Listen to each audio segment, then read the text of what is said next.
lot of fun watching Windward.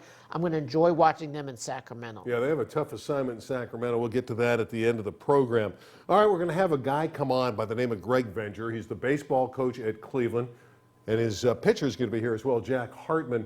Your thoughts on Greg Venger? Remember, he broadcast the championship game with us. You keep bringing that up, but Cleveland has a shot against Chatsworth and El Camino in the West Valley. They're hitting the ball, and nobody's really hitting right now in the city section, so that's a promise. And Jack Hartman has already proven that he can win the big games. He beat Chatsworth in a complete game last season. Yeah, Hartman's 3-1 this season, and Greg Venger believes he might have the best hitting baseball team in the city section.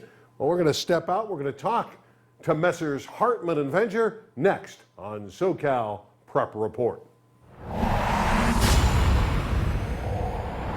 This will be a fun segment.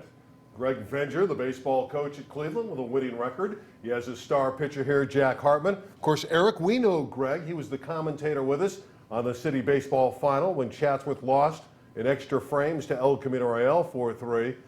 But let me tell you, the guy who's got the background, the resume in the business, Jack Hartman. You did a Super Bowl commercial? Yep. Tell us about that. Yep, I was 3 years old, and I was about 0.5 seconds of airtime, but still it was a fun thing to do, I guess, so that's my resume. I would imagine you got a couple $100,000 for just a few seconds at the Super Bowl. I'm not quite sure what I got, actually. Greg, you got a celebrity here on your club. We do, but we knew that when we got him as a 10th grader. And he's a pretty good pitcher, isn't he? He's not bad, I'll tell you that. All right, tell us why he's such a good pitcher. Don't be shy. You weren't shy on the air with us. I was not. Jack is one of those guys that when he has a presence on the mound, and as a #1 starter, as a 10th grader, he took the ball, always wanted the ball, ate up innings, and competes every time he goes out there.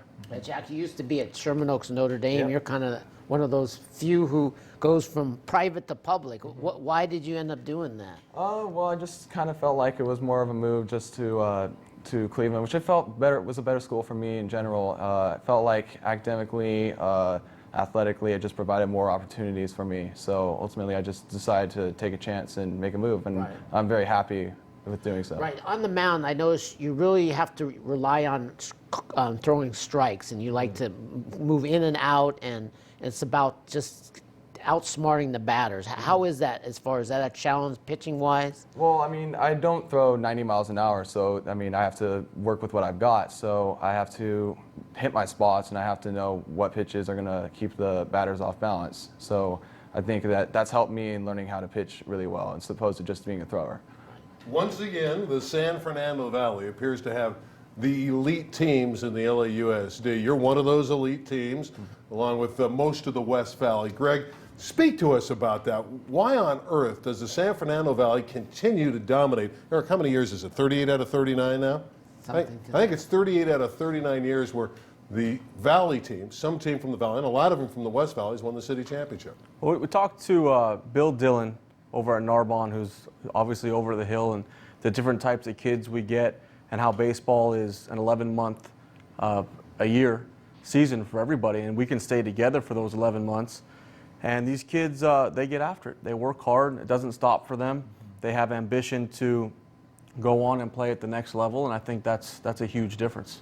Jack, so much in the West Valley, everybody builds their story, their storylines about baseball around Chatsworth and El Camino Real. Yeah. How sick are you hearing about Chatsworth and El Camino Real? Well, I'm plenty sick of it because, you know, we always feel like we can give them a shot, and we always feel like we have a shot to win the city title. We have a chip on our shoulder definitely this year, and I feel like we're going to give them a run for their money, and we'll see what happens. Okay, well, let's start to evaluate the West Valley League. Since you brought it up, you're sick of Chatsworth. Okay, well, he took that question and answered it. So, Greg, so let's evaluate. The league starts April the 9th. El Camino's playing Chatsworth. I feel like that's for the league title, but you think you'll be involved in that. But how does the league shape up? Well, I think that the league champion will finish 7-3, however it works out. But at this point, when you look at some of the scores and you've seen some of the teams, even a Taft who came out and beat Kennedy, and Taft was projected by most to finish at the bottom of the league.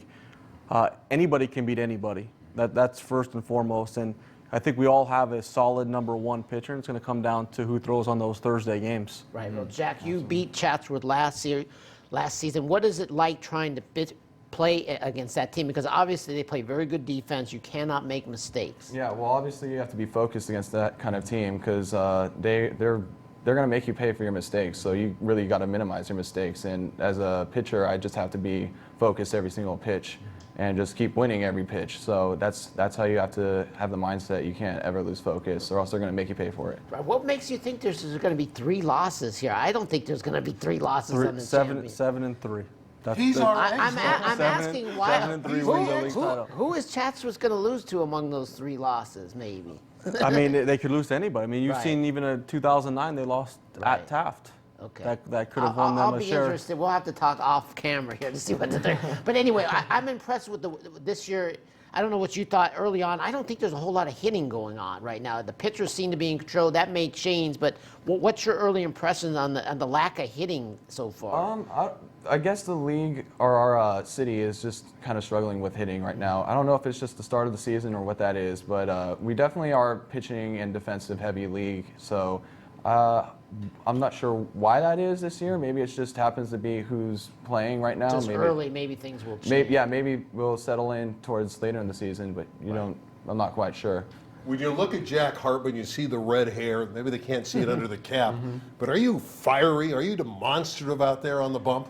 I'm actually pretty level-headed. I'm not one of the stereotypes I get is that I'm supposed to be like this angry, kind of over-emotional person, but that's kind of the opposite of how I am. I think I pride myself on being level-headed, and if something wrong happens, then I could just shake it off and just keep pitching or doing whatever. And you've already decided you're going to go attend the University of Pennsylvania, which is a great academic school. How did you? Ivy League. How did you end up choosing them? Well, I talked to them in July. I pitched at the Stanford Showcase, and they saw me there for the first time. And then probably in September, I just decided that this is the place I wanted to go. It's Division I and it's Ivy League, so it's a perfect place for a student athlete. So I just fell in love with the school when I went there and decided to go with it. Those who went to the Ivy League call it the Ancient Eight. Those schools have been around for a long time. Greg Venger, take us back to El Camino and Chatsworth, Dodger Stadium, extra innings, game won by ECR. Was that the best final ever? It very well might have been the best final ever that I've seen. I mean, 4-3, the Conquistadors rallied to win it. in 9 innings, I believe. Yeah, 9 innings. Yeah. But you've coached in the city final at Dodger Stadium. I You have. know how fun it is from a coaching perspective, and you played at Taft, so you probably didn't get there, unfortunately, right? Sadly, I lost in the semifinals twice to Chatsworth. There you in go. my Taft That's why he days. doesn't like Chatsworth. They stopped him from getting to the Dodger Stadium, but it's a special feeling. And to me, one of the great things that city section is always gets to play there, and it's one of the great motivators for the players. It to is. bring in. It seems like it's getting harder and harder to get Dodger Stadium as the venue, but John Aguirre does a great job, and every year he somehow gets it done. But I mean, you talk about motivating those players. That's what it is, and it motivates the coaches too. I mean, it is a great time. You sometimes forget when you're there. You're coaching the game so hard, and then you look up in the seats and you see a few thousand people out there. It's pretty special. Jack's family's here, and early on they were beating the bandwagon. And you played like 10 or 15 sports going into high school. I might be exaggerating. How did you settle on baseball? What were some of the other sports that you were pretty good at? Well, I played football, basketball, baseball, and soccer growing up. And then probably freshman year, I just decided, baseball is what I got to focus on because especially today, it's not really conducive to multi-sport athletes. I mean, it's really tough to do so, especially in high school. So I just kind of decided that baseball is what I loved, and I just decided to go with that.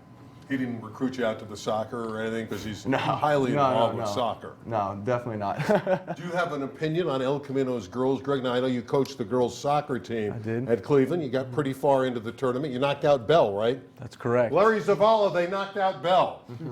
Larry's our producer who went to Bell. Okay, so El Camino goes on and wins the regional state championship. How much of an accomplishment is that for a city school? It's a huge accomplishment. Some of those teams that are out there they are the real deal. And to see a city team go out and compete at that level, and I think it was 3 1-0 losses, or 1-0 wins, and then the final obviously in penalty kicks. But that says a lot for what Eric Choi does over at El Camino. Let's go back to baseball. You Sorry, love baseball. Randy. You don't have But to. I needed you to discuss a couple other players on Okay. Cleveland. We know about Jack, but you have some other good players. This is the reason why you might be able to win this league this Yeah. year. I know Andrew Divion is your Andrew Devian, Devian. shortstop. We have 6 returning starters from last year's team, and 5 of them are 3-year varsity players, so a senior-dominated team. Andrew leads the infield along with Harley Fay, a big left-handed hitter, and he'll be our closer for the rest of the year. And then Steven Perez has stepped up as that number 2 guy, who's really pitching well thus far. Well, gentlemen, we wish you the best of luck. Good luck the rest of the year in high school at Cleveland, and certainly when you go to Philadelphia to perform at Pennsylvania. That'll be fun. We're looking at a Quaker here. Yeah. Penn Quakers. Greg Venger will be back. We like the guy. Good coach. I think he might even be a better commentator, but you probably hate hearing that. We're going to come back and talk to Elijah Asante. He's an assistant coach, football-wise, at Santa Margarita. A lot of topics to discuss. Of course, he led the Carson Colts to the city finals just a couple years ago. We'll have that in just a moment on SoCal Prep Report. He's always dressed for success. Elijah Asante, now the assistant coach at Santa Margarita in football. Coach, good to see you again.